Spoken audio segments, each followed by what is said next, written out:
పరలోకపు తండ్రి, నజరేయుడైన యేసయ్య నామమున నేను మీ మాటలు వినటానికి నేను మీ సన్నిధికి వచ్చింటున్నాను. మీరు నాతో మాట్లాడండి. ఆ మనోనేత్రాలను తెరవండి. మీ వాక్యంలోని సత్యాలు నాకు అర్థమవునట్లు మీరు నా కృపను చూపించమని ఆ వాక్యము నాలో కార్యం చేయటానికి కృపను చూపించమని యేసయ్య నామమున అడిగి ప్రార్థించి పొందుతున్నాను తండ్రి. ఆమేన్. హల్లెలూయా. చాలాసార్లు క్రైస్తవ జీవితంలో మనం అనుకునే విషయం ఏంటంటే, నేను యేసు ప్రభువుని అంగీకరించినాను, కానీ ఎందుకు నా జీవితంలో ఇంకా ఫలాలను నేను చూడటం లేదు. రక్షణ గురించి అన్న చెప్పిండు, 4 ఇంపార్టెంట్ విషయాలు చెప్పిండు. ఒకటి దైవికమైన ఆరోగ్యము, దైవికమైన కాపుదల, దైవికమైనటువంటి అభివృద్ధి కదా, దైవికమైన అభివృద్ధి, దైవికమైన అనుగ్రహం, ఫేవర్, ఇవన్నీ ఉన్నాయి. కానీ నా జీవితంలో నేను ఎక్కడ వేసిన గొంగలి అక్కడే ఉన్నాను అనే ఫీలింగ్ చాలామందికి అనిపిస్తుంటుంది. ఎందుకు కొందరు క్రైస్తవులు బాగా డెవలప్ అవుతున్నారు, కొందరు ఎందుకు కాలేకపోతున్నారు. నేను మోసం చేసేటోళ్ళ గురించి మాట్లాడటం లేదు, వాక్య ప్రకారంగా డెవలప్ అవుతున్నారు, కొందరు కాకపోతున్నారు. కారణం ఏంటి ఒకసారి చూద్దాం. మత్తయి సువార్త 2వ అధ్యాయం 18వ వచనం చూద్దాం ఒకసారి. రాహేలు తన పిల్లల విషయమై ఏడ్చుచు వారు లేనందున ఓదార్పు పొందనల్లకై ఉండెను అని ప్రవక్త అయిన ఇర్మియా ద్వారా చెప్పబడిన వాక్యము నెరవేరెను. ఆమేన్. ఆమేన్. రాహేలు ఎందుకు ఏడుస్తుంది అక్కడ? పిల్లలు లేరు కాబట్టి. యేసు ప్రభు పుట్టినప్పుడు ఒక 2 సంవత్సరాల వయసులోని పిల్లలందరినీ చంపేస్తున్నారు అక్కడ. ఎందుకు ఏడుస్తుంది? ఆమెకు పుట్టిన పిల్లలు కాబట్టి. అర్థమైందా? అందుకే అక్కడ వ్రాయబడిన పదం ఏంటంటే టెక్నాన్. మనం గుర్తుపెట్టుకోవాలి, కొన్ని బైబిల్లో మనం 2 పదాలు కనిపిస్తాయి తెలుగు బైబిల్లో, పిల్లలు, కుమారులు, ఇట్లాంటి పదాలు కనిపిస్తాయి. ఇంగ్లీష్లో ఏం కనిపిస్తాయి? Sons of God, children of God కనిపిస్తాయి. కానీ మనము గ్రీకు, హెబ్రీ భాషలలో మనము చూసినట్లయితే ప్రతి ఒక్క పదముకు ఒక సపరేట్ మీనింగ్ ఉంటుంది. ఇక్కడ మనం గమనించాల్సిన విషయం ఏంటంటే, ఈ మత్తయి సువార్త 2వ అధ్యాయం 18వ వచనంలో టెక్నాన్ అనే పదం వాడారు. టెక్నాన్ అంటే biological son or spiritual son, అంటే నీ కడుపును ఓపెన్ చేసుకొని బయటికి వచ్చే పిల్లలు, నీ పిల్లలు. రాహేల్ ఎందుకు ఏడుస్తుంది? ఆమె పిల్లలు కాబట్టి ఆమె ఏడుస్తుంది. ఆమేన్. ఇక్కడ బాగా గమనించండి ఈ మాట. అంటే దేవునికి మనం ఎట్లా, దేవుడు నిజంగా కన్నాడా? యాకోబు పత్రిక 1వ అధ్యాయం 18వ వచనం చూద్దాం ఒకసారి. ఆయన తాను సృష్టించిన వాటిలో మనము ప్రథమ ఫలముగా ఉండునట్లు సత్యవాక్యం వలన మనలను తన సంకల్ప ప్రకారము కనెను. లాస్ట్ పదం ఏముంది? సంకల్ప ప్రకారము కనెను. కనెను. అందరు చెప్పండి. కనెను. కనెను. ఇంగ్లీష్లో ఉండే పదం ఏంటంటే బిగాట్. బిగాట్ అంటే ఏంటి? కడుపును చీల్చుకొని పిల్లలు రావడం, అంటే ఉమ్ము నుంచి బయటికి రావడం. దేవుడు తన వైపు నుంచి చాలా స్పష్టంగా ఉన్నాడు. ఇక్కడ కూడా వాడబడిన పదం టెక్నాన్. అంటే పిల్లలు బయటికి వచ్చేది ఎట్లా? తల్లికి, ఆ యొక్క రాహేలుకు పిల్లలు ఏ విధంగా ఉండినారు, మనమందరినీ కూడా దేవుడు ఏం చేస్తాడంట? తను కన్నాడంట. తన సంకల్పము చొప్పున దేవునికి ఒక ఆలోచన ఉండింది మనల్ని కనేప్పుడు. అర్థమవుతుందా? ఎలా కన్నాడు? సత్యవాక్యము వలన. అంటే దేవుని వాక్యాన్ని నువ్వు ఎవరో చెప్పంగా విన్నావు, ఆ యొక్క రక్షణ సువార్తను విన్నందుకు తర్వాత ఏమైనా నువ్వు ఎప్పుడైతే నువ్వు నోరు తెరిచి యేసే నా ప్రభు అని ప్రకటించావో, యేసుక్రీస్తు నా కోసం చనిపోయి తిరిగి లేచినని నీ హృదయం ముందు విశ్వసించావో, అప్పుడు నువ్వు దేవుని కుమారుడివి అయ్యావు దేవుని వాక్య ప్రకారం. హల్లెలూయా. హల్లెలూయా. ఆ మొమెంట్లో ఏమైందంటే దేవుడు మనల్ని కన్నాడు అనేటువంటి మాట మనం గ్రహించాలా. ఆమేన్. సో టెక్నాన్ అనే పదం గుర్తుపెట్టుకోండి. టెక్నాన్ అంటే ఒక తండ్రికి పిల్లవాడు పుడతాడు, తల్లికి కడుపులోంచి పిల్లవాడు పుడితే బయోలాజికల్గా దట్ ఈస్ టెక్నాన్. అండ్ దేవునికి కూడా యేసుక్రీస్తు యొక్క కృపను బట్టి మనము యేసుక్రీస్తు చేసిన త్యాగాన్ని జ్ఞాపకం చేసుకొని మనము దాన్ని నమ్మి విశ్వసించి నోరు తెరిచి పలికినందుకు మనం ఏమయ్యాం? దేవునికి టెక్నాన్స్ అయ్యాం. అర్థమవుతుందా? దేవునికి టెక్నాన్స్ అయ్యాం. ఓకే, కీర్తనల గ్రంథం 119వ అధ్యాయం 130వ వచనం చూద్దాం. నీ వాక్యములు వెల్లడి అగుటతోడనే వెలుగు కలుగును, అవి తెలివిలేని వారికి తెలివి కలిగించును. చాలు. తెలివి లేని వారికి తెలివి కలిగించును, అది తెలుగులో ట్రాన్స్లేట్ చేశారు. ఇంగ్లీష్లో ఏముంది? దే గివ్ ఎత్ understanding to the simple. Simple అంటే చాలామంది ఏమంటారు, నేను చాలా సింపుల్ మ్యాన్ అండి, నేను చాలా ఇదండి. ఇది సింపుల్ అనే పదము యాక్చువల్ ఇక్కడ ఉండే పదము సింపుల్గా ఉండడం గురించి కాదు, ఫూలిష్గా ఉండడం గురించి కాదు, కానీ ఇక్కడ ఉన్న యాక్చువల్ పదం ఏంటంటే this is also a baby. అర్థమవుతుందా? ఇక్కడ ఇంకొక రకమైన బేబీ. ఈ బేబీకి ఇవ్వబడిన పేరు అక్కడ ఉన్నది ఏంటంటే నెపియోస్. నెక్స్ట్ చూడండి, నెపియోస్. Someone who is an infant or child mentally and spiritually. అంటే నెపియోస్ అనే వ్యక్తి ఎటువంటి వాడంటే వాడు కొంచెం పెరిగి ఉంటాడు. ఇన్ఫెంట్ ఆర్ ఏ చైల్డ్, చిన్న పిల్లవాడే అయినప్పటికీ వాడు మెంటల్గా ఎదిగి ఉన్నాడు, స్పిరిచువల్గా వాడికి ఎదుగుదల ఉండదు. అంటే మెంటల్లీ రిటార్డెడ్ ఫెలో. అర్థమవుతుందా? సో నెపియోస్ అనే పదం ఎందుకు వాడుతున్నాడంటే he doesn't have proper understanding. నెపియోస్ అంటే వాడు సరిగ్గా అర్థం చేసుకోలేడు. స్పిరిచువల్గా అండ్ మెంటల్గా వాడికి చాలా అడ్డంకులు ఉన్నాయి వాడి జీవితంలో. అర్థమవుతుందా? సో ఈ పాయింట్ మీరు గుర్తుపెట్టుకోండి.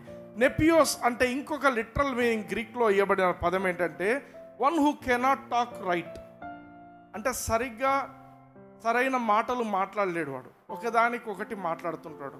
అంటే డిసార్టిక్యులేటెడ్గా ఉంటాయి వాడి మాటలు. అంటే వాడు బికాజ్ వాడికి మెంటల్ కండిషన్, వాడి స్పిరిచువల్ కండిషన్ సరిగా లేదు కాబట్టి వాడి మాటలు కూడా సరిగా రావు. అర్థమైందా? He has some inability. వాడికి తన మాటలు స్పష్టముగా క్లియర్గా మాట్లాడేంతటి నాలెడ్జ్ లేని వాడిని నెపియోస్ అంటారు. ఓకే, సరే. ఇంకొక మాట ఉంది ఇక్కడే. మనము ఈ నెపియోస్ అంటే ఏమని చెప్పాను? He's an infant or a child, ఎదిగి ఉంటాడు. But mentally and spiritually is retarded. అంతేనా? వాడికి మెంటల్గా ఫిజికల్గా వానికి ఇనబిలిటీస్ ఉన్నాయి. బ్రెఫోస్ అని ఇంకొక పదం ఉంది, దీన్ని మనం డిఫరెన్షియేట్ చేయాలి. బ్రెఫోస్ అంటే వీడు ఎటువంటి వాడంటే వాడు బేబీనే, కానీ వాడు చాలా చిన్న పిల్లోడు. అంటే పుట్టిన తర్వాత చాలా చిన్న పిల్లలు ఉంటారు కదా, వాడి ఏజ్ వైజ్, వాడి యొక్క ఫిజిక్ వైజ్ వాడు చాలా చిన్న పిల్లోడు. అర్థమవుతుందా? సో 3 విషయాలు చెప్పాను. ఒకటి టెక్నాన్ అంటే ఏ తండ్రికైనా తల్లికైనా పుట్టే బిడ్డను టెక్నాన్ అంటాం. బ్రెఫోస్ అంటే వాడు ఇంకా few months baby, first few months baby, వాడికి ఏమీ తెలియదు. అర్థమవుతుందా? వాడి ఫిజికల్గా కూడా వాడికి ఏమీ గ్రోత్ లేదు, వాడికి తెలియదు. బట్ వేరస్ నెపియోస్ అంటే వాడికి ఫిజికల్గా కొంచెం గ్రోత్ ఉంది, కానీ మెంటల్గా స్పిరిచువల్గా వాడికి గ్రోత్ లేదు, గ్రోత్ రిటార్డెడ్. ఓకే, సో బ్రెఫోస్ని ఏం చేస్తాము? బ్రెఫోస్ అంటే వాడు మరి చిన్న పిల్లోడు అని చెప్తున్నా. చిన్న పిల్లోడు, వాడికి ఏమి ఇవ్వాలా మరి తల్లిదండ్రులు? పాలు ఇవ్వాలి కదా. అందుకే 1 పేతురు 2వ అధ్యాయము 1-2 వచనాలు ఇంగ్లీష్లో, తెలుగులో 2-3 వచనాలు చదవండి. Wherefore, laying aside all malice and all guile and hypocrisies and envies and all evil speakings, as newborn babes desire the sincere milk of the word, that ye may grow thereby.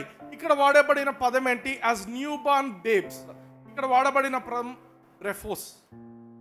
అర్థమవుతుందా? So ఈ బ్రెఫోస్ నువ్వు యేసు ప్రభువుని అంగీకరించిన వెంటనే నీ జీవితంలో నువ్వు పెద్దగా గ్రోత్ లేదు, నువ్వు ఇప్పుడిప్పుడే యేసు ప్రభువుని అంగీకరించావు అంటే నువ్వు చేయవలసింది ఏంటంటే పాలను స్వీకరించాలా. దేవుని వాక్యం అనే పాలు అంటే చాలా సింప్లిఫైడ్గా ఉంటుంది వాక్యం. సండే స్కూల్ పిల్లలకు చెప్తుంటారు, పిల్లలు చెప్తారా? అర్థమవుతుందా?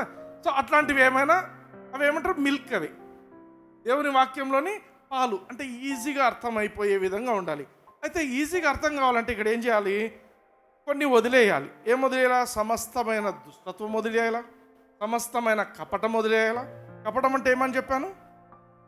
కపటం అంటే దేవుడిచ్చిన తెలివితేటలను నెగటివ్కు వాడుకుంటూ మైండ్లో పెట్టుకునేది, దాన్ని కపటం అంటాం. ఆ కపటము బయటికి యాక్షన్గా వస్తే వేషధారణ అవుతుంది. ఓకే, సమస్తమైన దుష్టత్వం వదిలేయాలి, సమస్తమైన కపటాన్ని వదిలేయాలి, వేషధారణను వదిలేయాలి, తర్వాత అసూయను, సమస్త దూషణ మాటలు, చెడ్డ మాటలు ఇవన్నీ వదిలేసి అప్పుడు దేవుని యొక్క వాక్యాన్ని కొత్తగా జన్మించిన బ్రెఫోస్ వలె. చిన్నపిల్లలు వాళ్ళ పరిస్థితి ఏంటంటే పాలు ఇవ్వకపోతే వాడు ఏడుస్తూనే ఉంటాడు. పాలు ఇస్తే తాగుతూ నిద్రపోతాడు.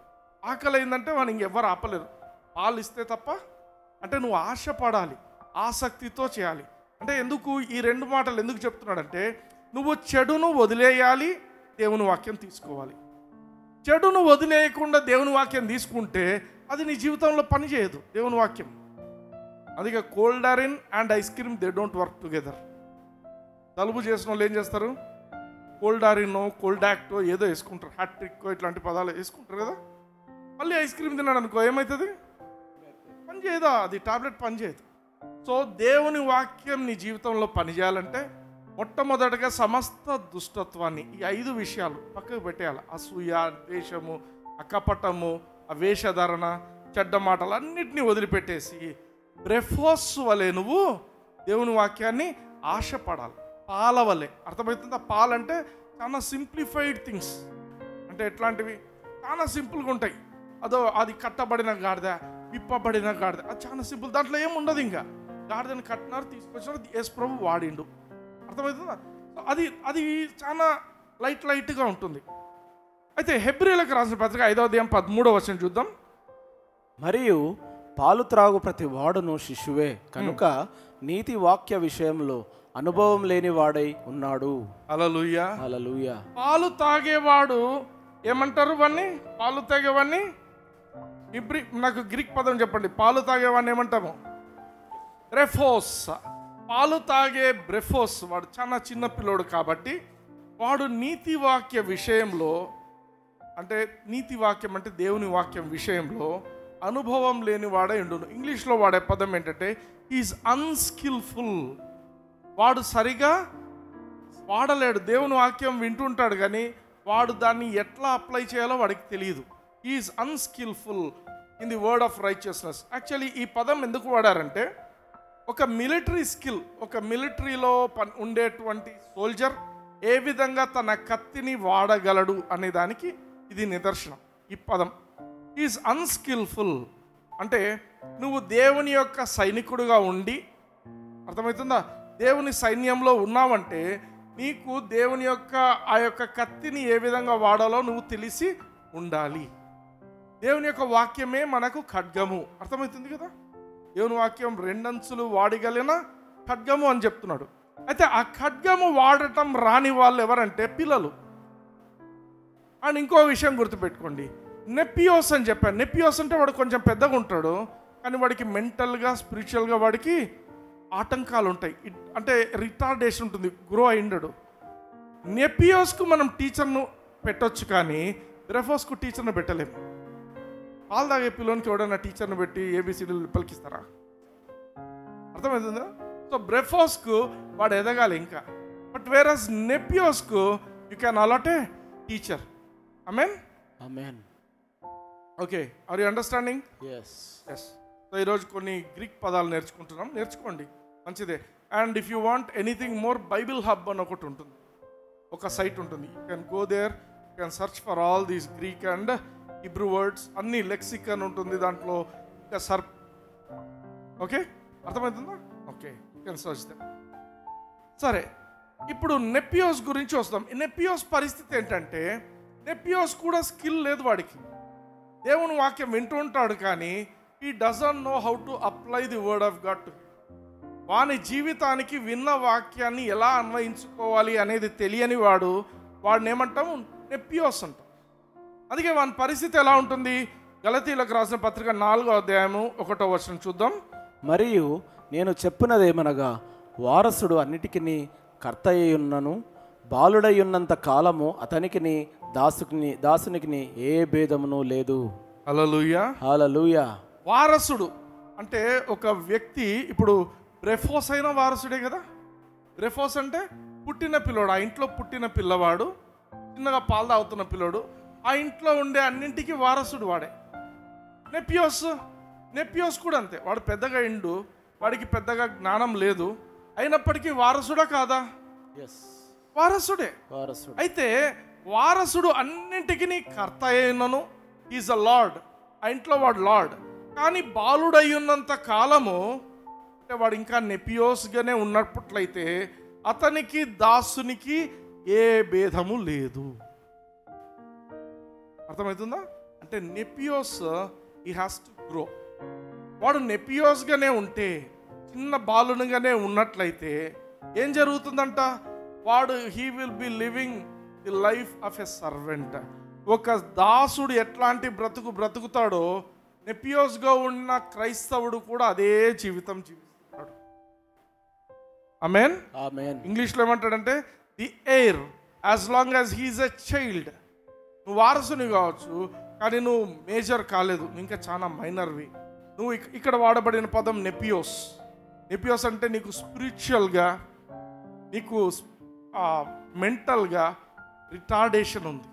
అంటే దేవుని విషయాలు అర్థం చేసుకోలేని పరిస్థితిలో ఉన్న వ్యక్తివైతే నీ జీవితం, నువ్వు వారసును అయినప్పటికీ, నువ్వు ఆ ఇంటికి నువ్వు ప్రభు అయినప్పటికీ కూడా నీ జీవితం ఎలా ఉంటుందంటే ఒక దాసుని జీవితం ఎలా ఉంటుందో అలానే ఉండిపోతుంది. ఆమేన్. ఆమేన్. Are you understanding? yes. ఆ నెక్స్ట్ వర్స్, థర్డ్ వర్స్కి వెళ్దాం. అటువలే మనమును బాలురమై ఉన్నప్పుడు. అటువలే, ఎటువలే? ఇక్కడ బాలుని గురించి చెప్తున్నారు. బాలుడు దాసుని జీవితం జీవిస్తున్నాడని. అటువలే మనము కూడా దేవునిలో ఎదగకుండా పౌలు రాస్తున్న మాట ఇది. మేము కూడా ఎదగనప్పుడు, బాలుల వలె మేమున్నప్పుడు ఏం జరిగిందంట? లోక సంబంధమైన మూల పాఠములకు లోబడి దాసులమై ఉంటిమి. ఆమేన్. ఇంగ్లీష్లో చదువుదాం ఒకసారి. Even so we when we were children were in bondage under the elements of the world. Elements of the world అంటే ఏమర్థం అంటే, దేవుని వాక్యం ఏం చెప్తుంది? నీకు స్వాస్థ్యముగా ఏమున్నాయి అంటే దేవుని వాక్యం ఏం చెప్తుంది? Prosperity is yours, health is yours, victory is yours. నీ జీవితంలో ఓటమే లేదు, దేవునికి సంబంధించిన అన్ని మంచి విషయాలు నీవే. అర్థేనా? అవునా కదా? Yes. దేవుని వాక్యం every good thing that belongs to God belongs to you అని చెప్తుంది. కానీ ఈ నెపియోస్ దాన్ని అనుభవించలేరు.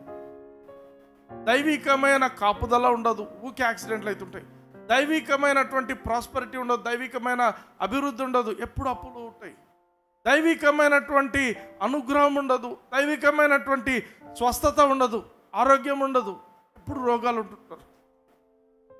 ఎందుకు ఈ మాటలు మాట్లాడుతున్నానంటే, ఈ లోక సంబంధమైనటువంటి బంధకాలలో ఉంటారు. ఈ లోక సంబంధమైన బంధకం అంటే elements of this world.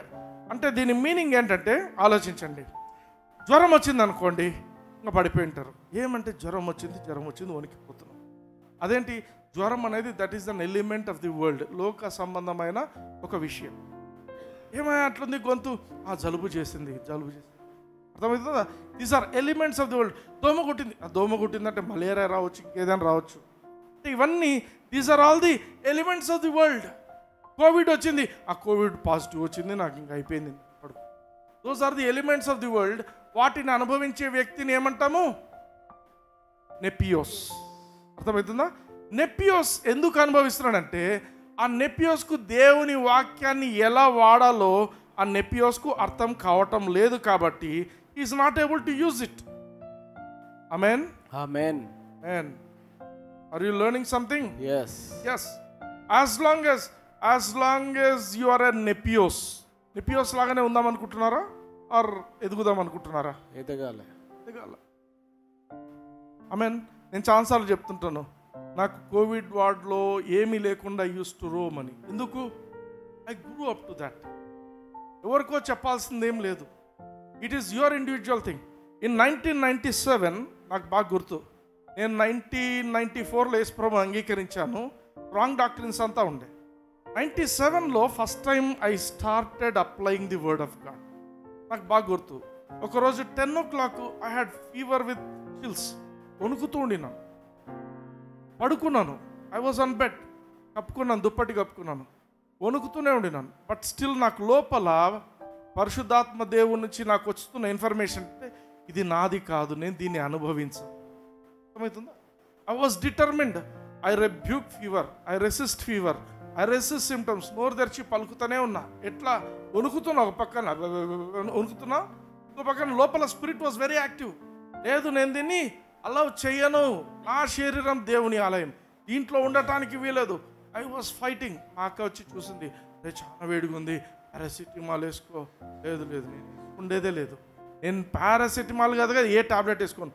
I'm trying my faith now. అర్థమవుతుందా? అంటే ఇఫ్ యు ఆర్ ఎ నెపియోస్ you will take a tablet, పండుకుంటావు. వేసి మళ్ళీ జ్వరం అయితే మళ్ళీ పండుకో, మళ్ళీ టాబ్లెట్ వేసుకో. 3 పూట్లు వేసుకోవాలా, వేసుకుంటావు. 10 పూట్లు వేసుకుంటావు. But when you are a హియోస్, when you are growing towards హియోస్, you will start exercising your faith. నేను ఎట్టి పరిస్థితుల్లో నేను ఈ జ్వరాన్ని నేను అలౌ చేయను. ఆల్రెడీ 3 hours అయిపోయింది, రాత్రి 12 గంటలు అయింది. I was determined. నేను దేవునికి చెప్తున్నాను, ప్రభా నేను చస్తాను, కానీ నేను మాత్రం ఈ టాబ్లెట్ తీసుకొని నేను ఏమి చేయను. నేను నీ మీద ఆధారపడ్డాను. నా శరీరం దేవుని ఆలయము, దీంట్లోకి సాతాను సంబంధించింది ఏది నేను అలౌ చేయను అని పడుకున్నా. అట్లే అనుకుంటున్నా. కొంచెం సేపటికి నా బోన్ జాయింట్స్ ఉంటాయి కదా, అన్నీ కట్ట సౌండ్స్ వచ్చినాయి. ప్రొఫ్యూజ్ స్వెట్టింగ్, బాగా చెమటలు పట్టేసాయి. I was quite normal. హల్లెలూయా, హల్లెలూయా. You understand that? ఆ 3 hours I was fighting like ఇది నా జీవితంలో జీవిత పోరాటం అన్నట్టు. I don't want to allow any sickness in my body. నెపియోస్ అయితే ఏం చేస్తారంటే టాబ్లెట్ వేసుకొని పండుకో. But when you want to grow, when you want to exercise your faith, when you want to apply the word of God, దేవుని వాక్యాన్ని నీ జీవితానికి అన్వయించినప్పుడు అందరూ వింటారు ఏమని, నా శరీరం దేవుని ఆలయం. అందరూ వింటారు ఈ మాట, అందరూ వింటూనే ఉంటారు. దాన్ని నువ్వు అప్లై చేయాలి. నా శరీరంలో సాతాను సంబంధించిన వాటిని నేను అలౌ చేయను. హల్లెలూయా, హల్లెలూయా. దిస్ ఇస్ వెరీ ఇంపార్టెంట్ మన జీవితంలో. నెపియోస్ అంటే వీళ్ళు ఎదగని మనుషులు. వాళ్ళకు దేవుని గురించిన వాక్యం వింటూ ఉంటారు, బట్ ఆ వాక్యాన్ని అన్వయించుకునే పరిస్థితి వాళ్ళ జీవితంలో ఉండదు. ఆమేన్. ఓకే, సో ఈ నెపియోస్ని ఏం చేయాలి? 2వ వచనం చూడండి, గలతీయులకు రాసిన పత్రిక 4:2. తండ్రి చేత నిర్ణయింపబడిన దినము వచ్చు వరకు అతడు సంరక్షకుల యొక్కయు గృహ నిర్వాహకుల యొక్కయు ఆధీనంలో ఉండును. హల్లెలూయా, హల్లెలూయా. మళ్ళీ ఒకసారి చదవండి. తండ్రి చేత నిర్ణయింపబడిన దినము వచ్చు వరకు అతడు సంరక్షకుల యొక్కయు గృహ నిర్వాహకుల యొక్కయు ఆధీనంలో ఉండును. ఆమేన్. ఇంగ్లీష్లో చదవండి. But is under tutors and governors until the time appointed of the Father. Amen. He is under the tutors and governors. నేనేం చెప్పాను? నెపియోస్కు ట్యూటర్ని పెట్టచ్చు, టీచర్ని పెట్టచ్చు. వేరస్ బ్రెఫోస్కు పెట్టలేం, వాడు మరీ పాలు తాగుతున్నాడు. ఈ నెపియోస్కి ఏం చేస్తాడు? దేవుడు కూడా ఏం చేస్తున్నాడంటే మన అటువంటి వాళ్ళని పెట్టింటాడు, tutors. When you go to a church, when you go to a fellowship, you are under the tutors and governors. దేవుని వాక్యం వింటున్నప్పుడు అంతా you are under the tutors and governors. మరి వాళ్ళు ఎంత ఉందో మనకు తెలియదు.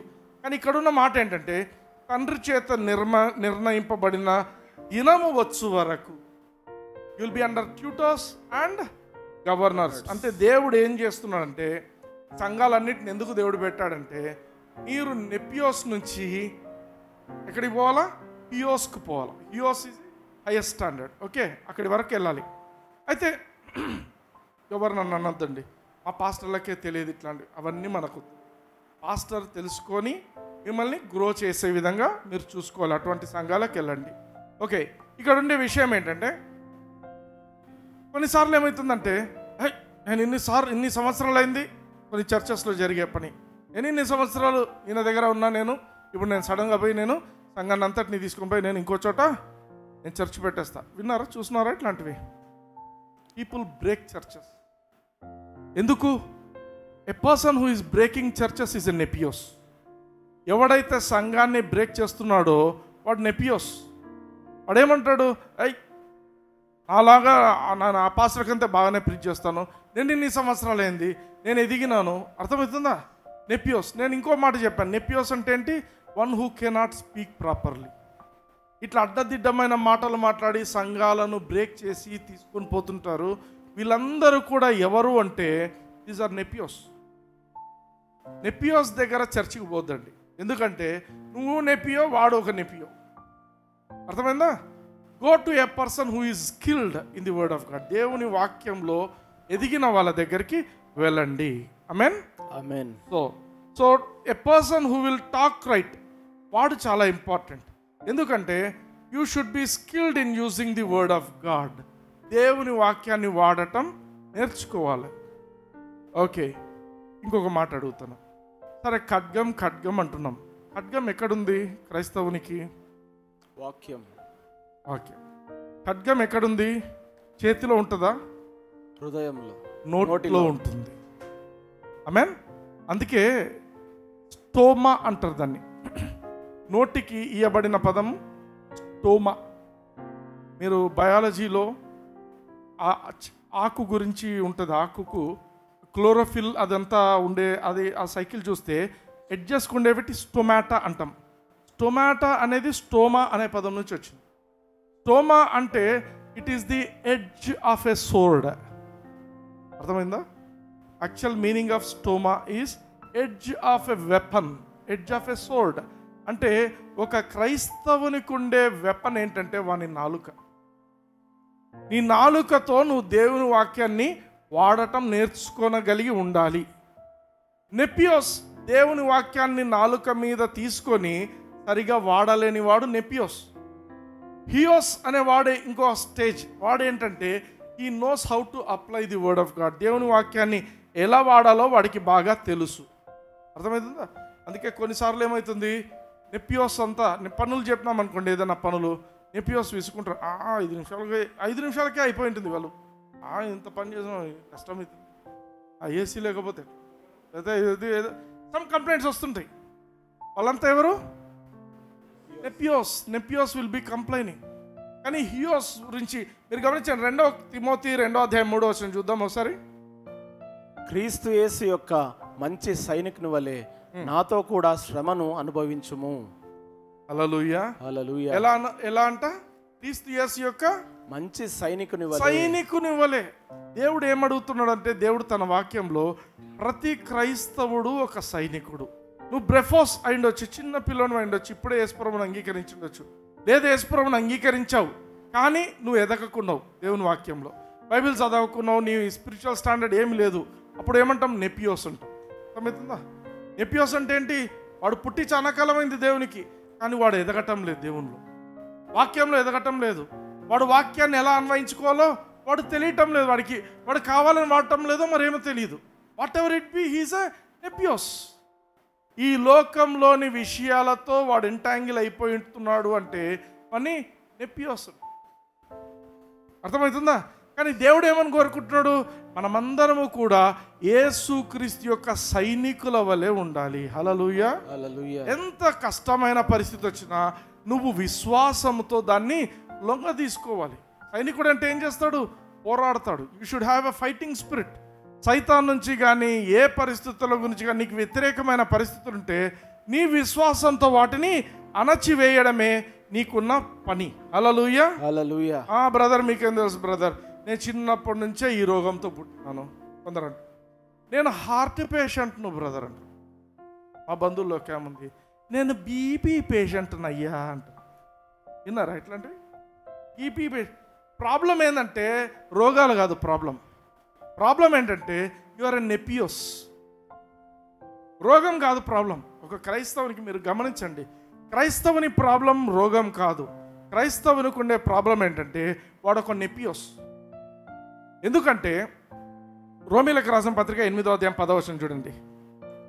క్రీస్తు మీలోనున్న ఎడల మీ శరీరము పాప విషయమై మృతమైనది గాను, మీ ఆత్మ నీతి విషయమై జీవము కలిగి ఉన్నది. ఆమేన్. ఆమేన్. ఇంగ్లీష్లో చూద్దాం.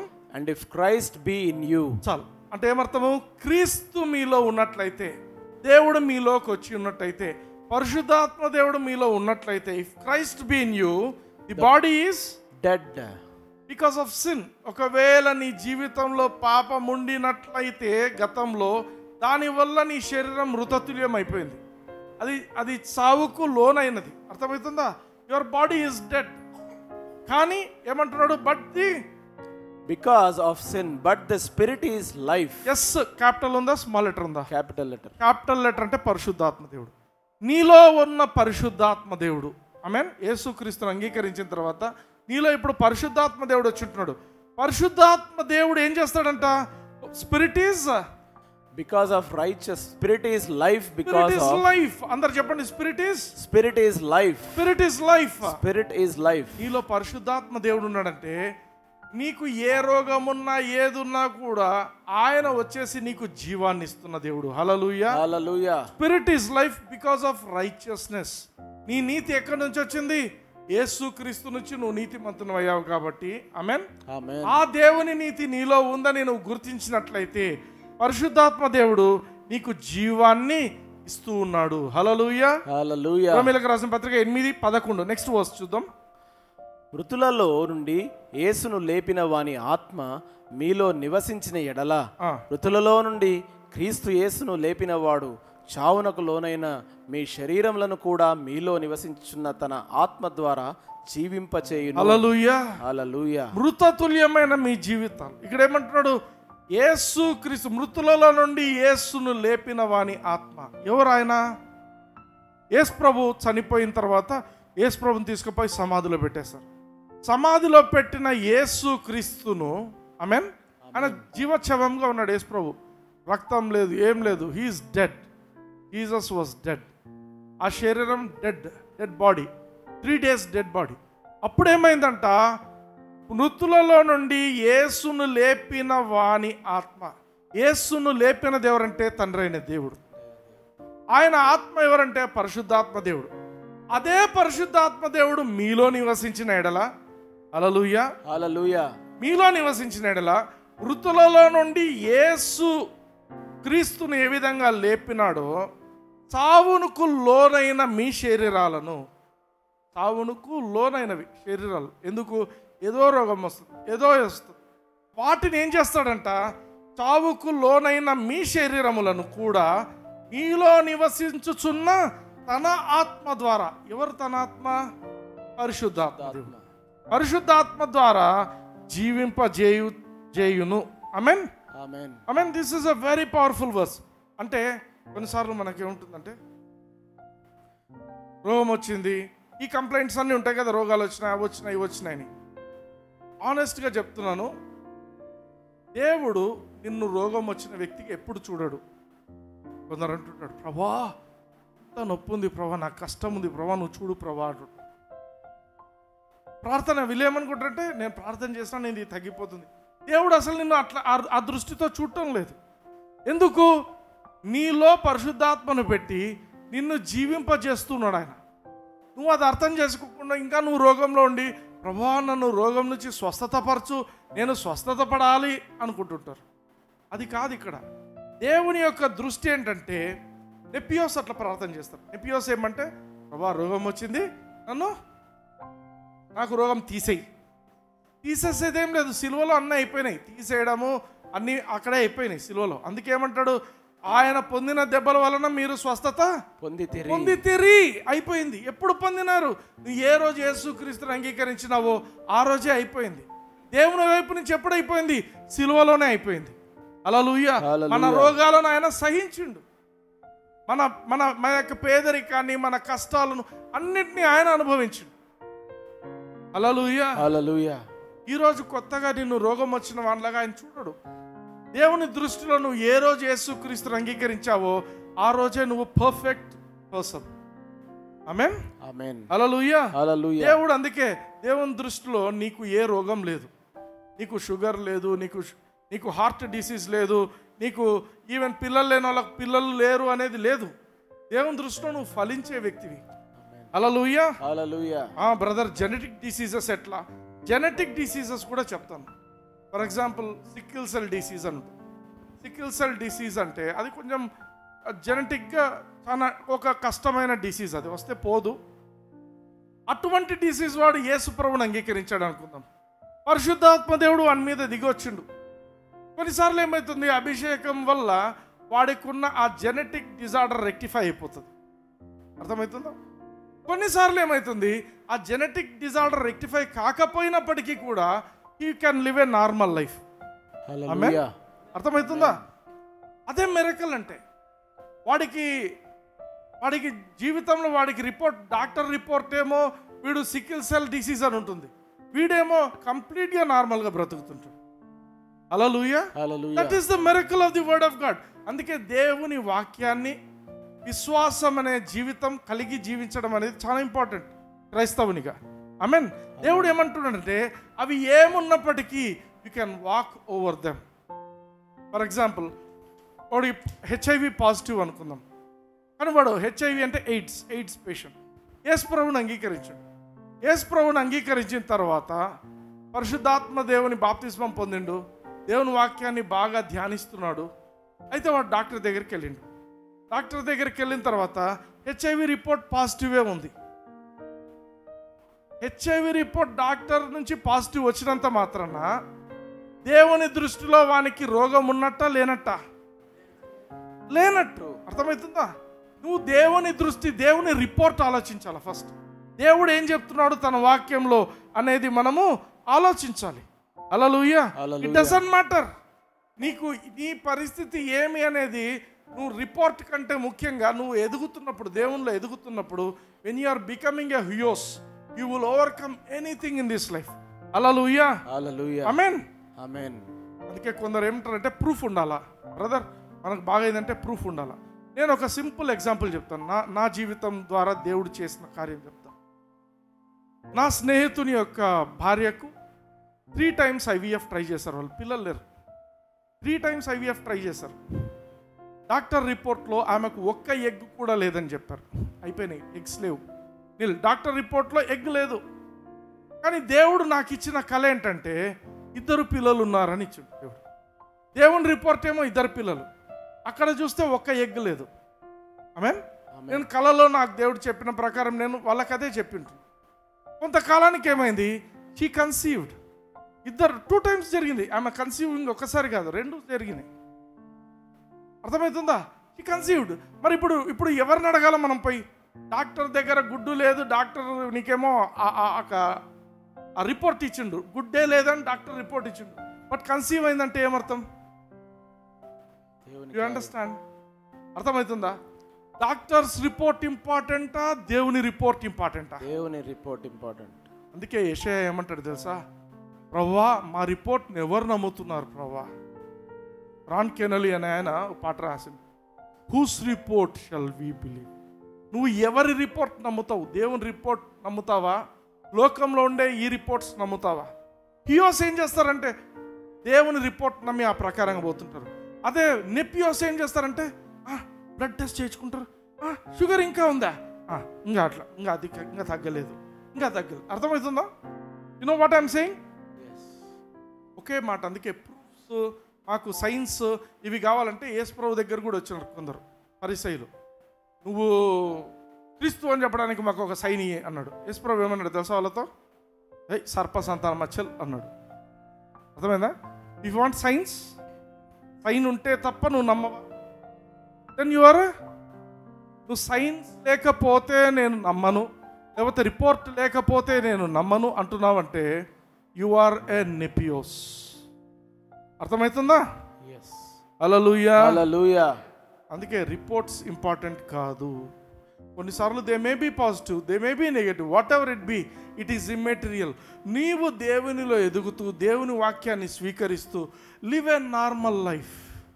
హల్లెలూయా. విశ్వాసంతో నడిచే జీవితం దేవునిలో ఉంది. హియోస్ దాంట్లోనే నడుస్తుంటారు. నీ నోటిని చక్కగా వాడుతుంటావు. హియోస్ అంటే వాడు నోటిని చక్కగా వాడతాడు, దేవుని వాక్యాన్ని నోట్లో పెట్టుకొని సరిగా వాడతాడు. అర్థమైందా? కొన్నిసార్లు ఏమవుతుంది, చిన్న జ్వరం వచ్చినట్టుంటేనే దుప్పటి కప్పుకొని నాకు సలిసలి అవుతుంది అంటుంటారు. No, open your mouth. నోరు తెరిచి పలుకు, I resist sickness in Jesus name. I resist sickness in Jesus' name. I resist symptoms in Jesus' name. నేను ప్రతి ఒక్క రోగపు లక్షణాన్ని వ్యతిరేకిస్తుంటున్నాను. నా శరీరం దేవుని ఆలయం, నేను వీటిని అలౌ చేయను నా జీవితంలోకి. హల్లెలూయా. That is the life of a హియోస్. రోమీయులకు రాసిన పత్రిక 8:14 చూద్దాం. దేవుని ఆత్మ చేత ఎందరూ నడిపింపబడుదురో వారందరూ దేవుని కుమారులయ్యుందురు. హల్లెలూయా. దేవుని ఆత్మ, పరిశుద్ధాత్మ దేవుని స్వరం వింటుంటారు వీళ్ళు. హియోస్, they are the sons of God అన్నాడు. అక్కడ రాయబడిన పదం హియోస్.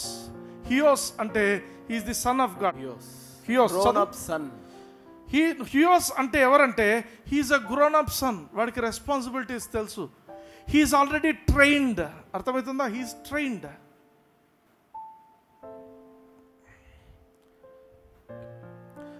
As many as who are led by the spirit of God.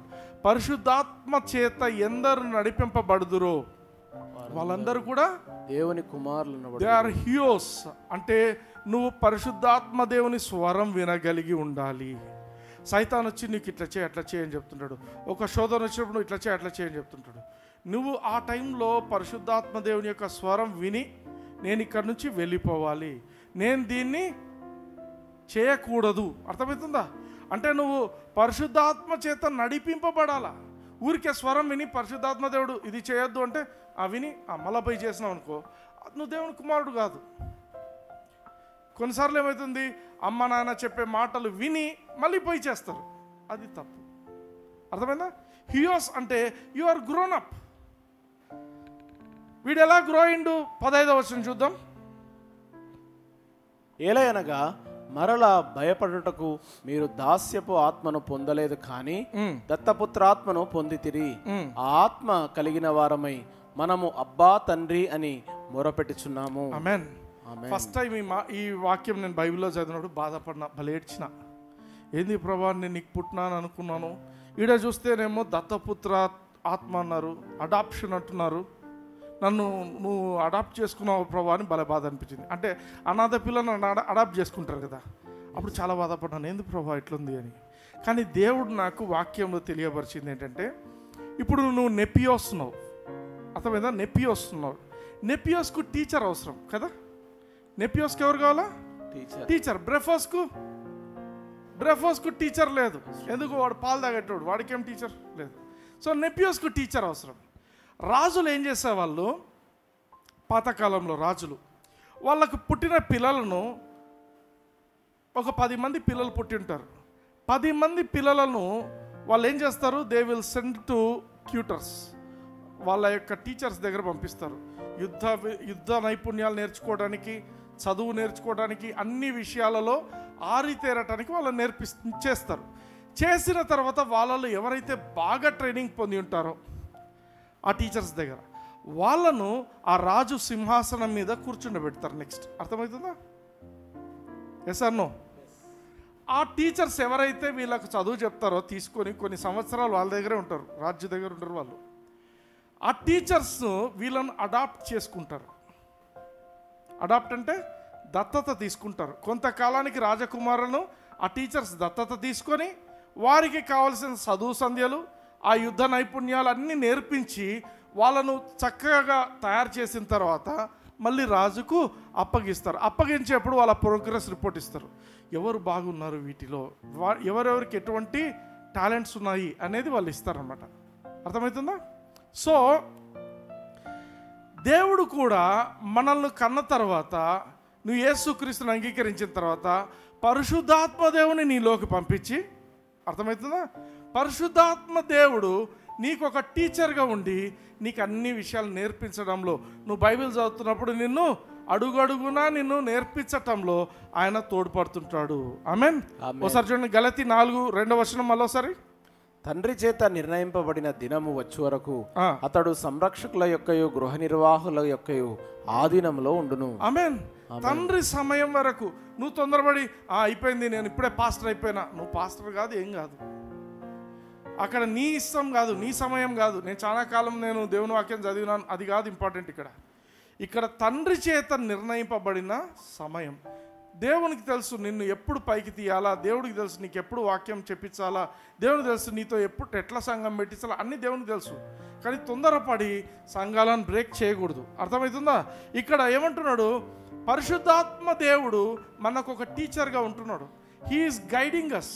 మనం బైబిల్ చదివేప్పుడు మనల్ని నడిపిస్తుంటాడు, దేవుని వాక్యాలు అర్థమయ్యే విధంగా చేస్తుంటాడు. He's a teacher. అర్థమవుతుందా? తండ్రి అయిన దేవుడు మనల్ని కన్నాడు. వీఆర్ టెక్నాన్స్. దేవునికి, తండ్రి అయిన దేవునికి టెక్నాన్. అయితే మనల్ని దత్తత తీసుకున్నది ఎవరంటే పరిశుద్ధాత్మ దేవుడు. హల్లెలూయా. And he is teaching us, మనకు నేర్పిస్తున్నాడు. ఈ దత్తపుత్రాత్మ అంటే ఇదే అనమాట, స్పిరిట్ ఆఫ్ అడాప్షన్.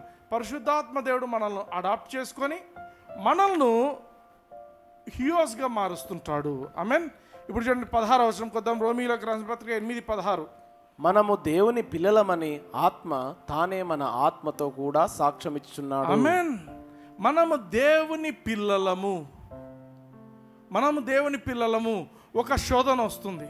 శోధన వస్తూనే మనిషి నేచర్ ఏంటంటే శోధనకు ఉల్లంఘిపోతుంటాడు.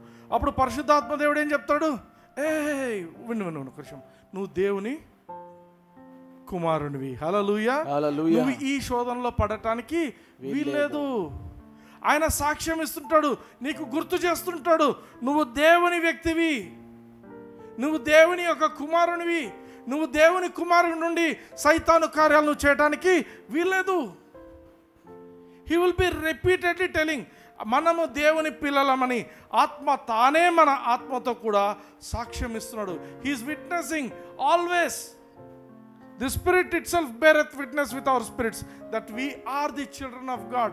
నువ్వు దేవుని కుమారుడివి. నీకు గుర్తు చేస్తూ రిపీటెడ్గా నువ్వు ఇలా బిహేవ్ చేయకూడదు, నువ్వు అలా బిహేవ్ చేయకూడదు, నువ్వు వాక్యం చదువుకోవాలి, నువ్వు దేవునిలో ఎదగాలి అని నీకు నేర్పిస్తున్నది ఎవరంటే పరిశుద్ధాత్మ దేవుడు. ఆమేన్. 17వ వచనం కొద్దాం. మనము పిల్లలమైతే వారసులము, అనగా దేవుని వారసులము, క్రీస్తుతో కూడా మహిమ పొందుటకు ఆయనతో శ్రమపడిన ఎడల క్రీస్తుతోడి వారసులము. తెలుగులో సరిగా లేదు ట్రాన్స్లేషన్, ఇంగ్లీష్లో చూద్దాం. And if children then heirs of God. If children, టెక్నాన్ అనుకో, నువ్వు ఇంట్లో టెక్నాన్, ఇంట్లో పుట్టావు, తండ్రి అనే దేవునికి పుట్టావు. సో నువ్వు దేవునికి పుట్టిన తర్వాత దేవునికి సంబంధించిన అన్ని విషయాలకు నువ్వు వారసును అవుతావు. అవునా కదా? ఎస్. ఒక ఇంట్లో పుట్టామంటే ఆటోమేటిక్గా నువ్వు వాళ్ళకు వారసునివి. ఆమేన్. ఇక్కడ చూడండి, నువ్వు ఇఫ్ చిల్డ్రన్ దెన్ ఎయిర్స్, నువ్వు వారసునివి. ఎయిర్స్ ఆఫ్ గాడ్, దేవునికి నువ్వు వారసునివి, దేవునికి సంబంధించిన అన్ని నీవి. ఆమేన్. హల్లెలూయా. హల్లెలూయా. దేవునికి, అందరూ చెప్పండి, దేవునికి సంబంధించిన అన్ని నావే. దేవునికి సంబంధించినవన్నీ, దేవుని సమస్తము నాదే. దేవుని సమస్తము నాదే. ఆమేన్. ఇక నెక్స్ట్ పాయింట్ ఉంది, and joint heirs with Christ. Joint heirs with Christ అంటే బాగా గమనించండి, యేసు క్రీస్తు తండ్రి అయిన దేవుని సొంత కుమారుడు, ఒక్కగానొక్క కుమారుడు. He was son. ముందే జగత్ పునాది వేయబడక మునిపే he was the son. Word became flesh అన్నాం. యోహాన్ సువార్తలో వాక్యము శరీరధారి అయి కదా మన మధ్య కృపాసత్య సంపూర్ణంగా మన మధ్య సంచరించిండు. ఆయన దేవుని యొక్క కుమారుడు. ఓకే, ఇప్పుడు నెక్స్ట్ పాయింట్ ఏంటంటే ఆయన దేవునికి కుమారుడు. ఈరోజు నువ్వు నేను కూడా యేసు క్రీస్తు యొక్క ఆ యొక్క మహిమ సువార్తను మనం స్వీకరించడం వలన మనము కూడా దేవునికి కుమారులం అయిపోయాం. అవునా కదా? ఎస్. యేసు క్రీస్తుకు ఎంత హక్కు ఉందో నీకు అంతే హక్కు ఉందంట. That is joint air. Joint air అంటే జాయింట్ అకౌంట్ తెలుసా ఎవరికైనా? జాయింట్ అకౌంట్ అంటే ఇప్పుడు నాకు కళ్యాణ్కు జాయింట్ అకౌంట్ ఉంది అనుకుందాం.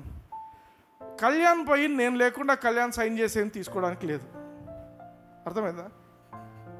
నేను లేకుండా కళ్యాణ్ పోయి సైన్ చేసి తీసుకోవడానికి లేదు.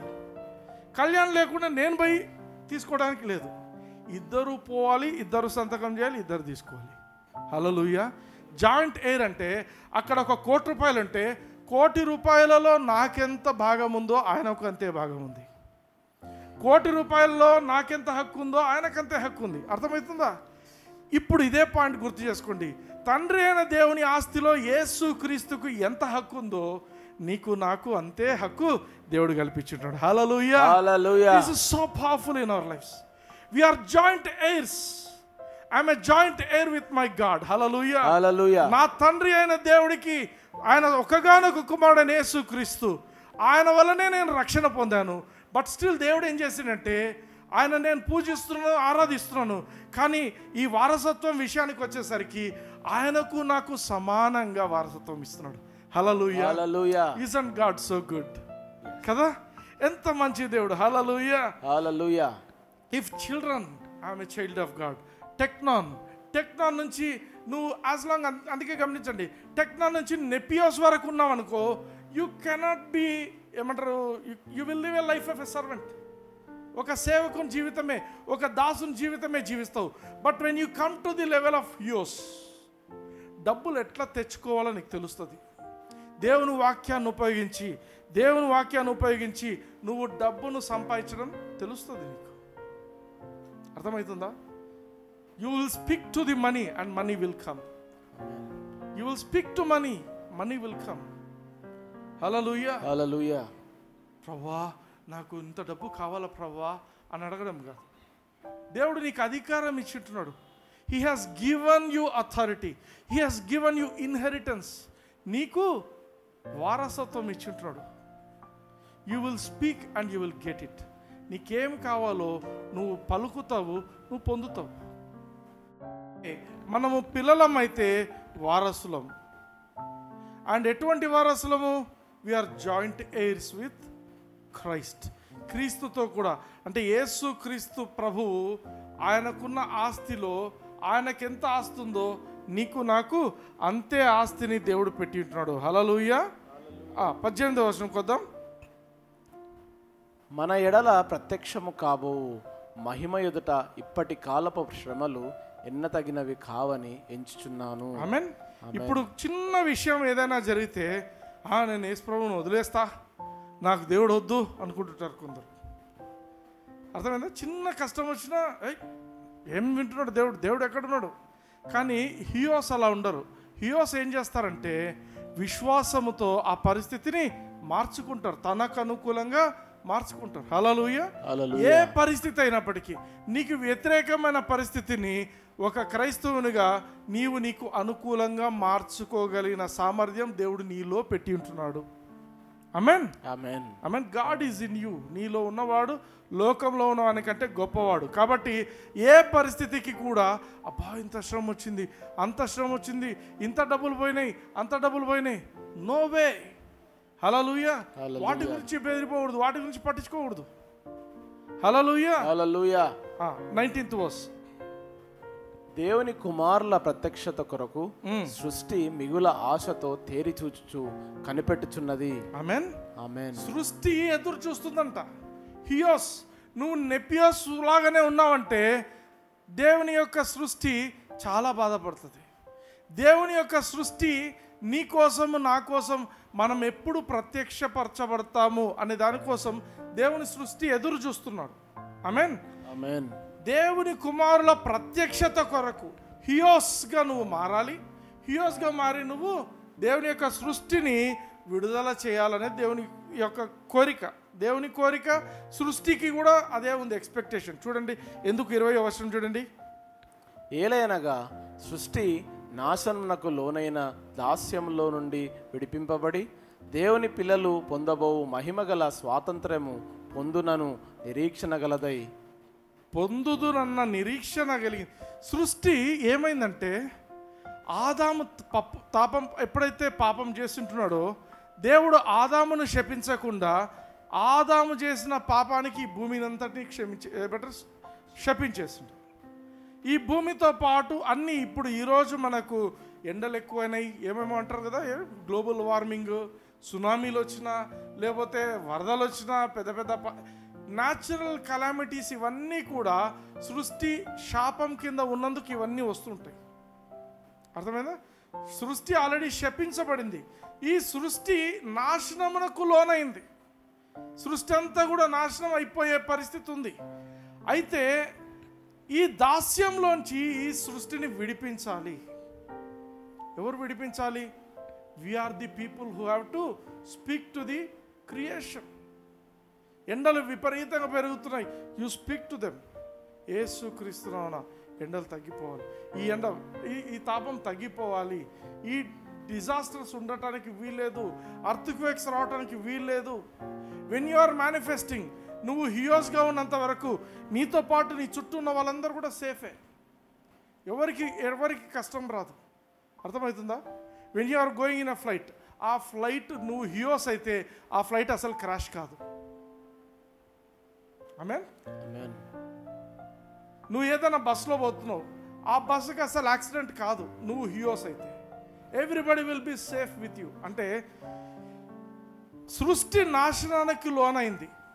సృష్టి అంటే దాంట్లో మనుషులు అందరు ఉన్నారు, మనుషులు ఉన్నారు, జంతువులు ఉన్నాయి, ఈ యొక్క చెట్లు ఉన్నాయి, అన్నీ ఉన్నాయి. అన్నీ కూడా నాశనానికి లోనైనాయి. ఎందుకు? ఆల్రెడీ దేవుడు దాన్ని శాపం కింద పెట్టి ఉంటున్నాడు. మనం ఏం చేయాలా? ఆ శాపాన్ని దాన్ని విడుదల చేయాలి. శాపం నుంచి ఈ సృష్టిని అంతటిని విడుదల చేయాలి. దేవుని పిల్లలు పొందబోవు మహిమగల స్వాతంత్రము పొందునను నిరీక్షణ కలదై స్వేచ్ఛగా కాక దానిని లోపరిచిన వానిని మూలముగా వ్యర్థపరచబడెను. సృష్టి అంతా కూడా నాశనం అయిపోయింది. It is in bondage. సృష్టి అంతా కూడా బాండేజ్లో ఉంది. అంటే నువ్వు హియోస్గా ఎందుకు మారాల్సి వస్తుంది అంటే, నిన్ను నువ్వు దేవుని యొక్క వారసునిగా అనుభవించడం మాత్రమే కాకుండా నీతో పాటు ఉన్న అనేకులకు కూడా నువ్వు ఆశీర్వాదకరంగా ఉండాలి. ఈ సృష్టిలో ఉన్న నీ చుట్టుపక్కల ఉండే నీ యొక్క కుటుంబ సభ్యులు కావచ్చు, నీ యొక్క ఫ్రెండ్స్ కావచ్చు, లేకపోతే నీ బంధువులు కావచ్చు, నీ కనెక్టెడ్గా ఉన్న వాళ్ళు ఎవరైనా కావచ్చు, అసలు నీ కనెక్షనే లేని వాళ్ళకు కూడా నువ్వు ఆశీర్వాదకరంగా దేవుడు నిన్ను ఉంచుతాడు. హల్లెలూయా. హల్లెలూయా. హియోస్ దేవుని యొక్క కుమారులు. నువ్వు ప్రత్యక్షపరచబడిన కుమారులు. ఆమేన్. నువ్వు ఆల్రెడీ ట్రైన్ అయ్యి నీకు ఏ విధంగా దేవుని వాక్యాన్ని వాడాలో తెలిసిన వ్యక్తిని హియోస్ అంటారు. హల్లెలూయా. హల్లెలూయా. So what you want to become? నెపియోస్ ఉండాలనుకుంటున్నారా? హియోస్ కావాలనుకుంటున్నారా? హియోస్ కావాలంటే ఈ రోజు నుంచి get trained under the Holy Spirit. పరిశుద్ధాత్మ దేవుని యొక్క సహాయంతో యు కీప్ హెచ్ఫామ్ మెసేజెస్ పెట్టుకుని, నేను చెప్తున్నాను ఆనెస్ట్లీ ఐఎమ్ టెలింగ్, హెచ్ఫామ్ మెసేజెస్ పెట్టుకొని try to make a notes of every message. Notes రాసుకుంటుండండి. మీ స్పిరిచువల్ లైఫ్ స్టాండర్డ్స్ మారకపోతే నన్ను అడగండి. స్పిరిచువల్ లైఫ్ ఎప్పుడైతే స్టాండర్డ్ మారుతుందో మీ ఫిజికల్లో మేనిఫెస్ట్ అవుతుంది. హల్లెలూయా. నేను చెప్తున్నానా, మనీ అనేది it's not at all a matter. దేవుని పిల్లలకు మనీ అనేది పెద్ద ఇది కాదు. కొంచెం టైట్ అనిపించిన no compromise, it will come to you. హల్లెలూయా. It has to come to you. ఆమేన్. ఆమేన్. Praise the Lord. Are you blessed? yes. కళ్ళు మూసుకోండి, నాతో పాటు పలకండి. నాతో పాటు అందరు ఒక చెయ్యి దేవుని వైపు చూపించి నాతో పాటు పలకండి. ప్రేమ కలిగిన తండ్రి, యేసుక్రీస్తు నామమున ఈ విన్న మాటలను బట్టి మీకు వందనాలు చెల్లిస్తున్నాను. నా జీవితంలో నేను మీలో ఎదగటానికి నెపియోస్ నుండి నేను హియోస్ అవటానికి మీ రిపోర్ట్ ను మాత్రమే నేను నమ్మటానికి మీ వాక్య ప్రకారమే నేను ముందుకెళ్ళటానికి విశ్వాసంతో బ్రతకటానికి నాకు కృపను అనుగ్రహించమని యేసయ్య నామమున ప్రార్థించి పొందుకొని ఉంటున్నాను తండ్రి. ఆమేన్. ఆమేన్. హల్లెలూయా. God bless you. Praise the lord.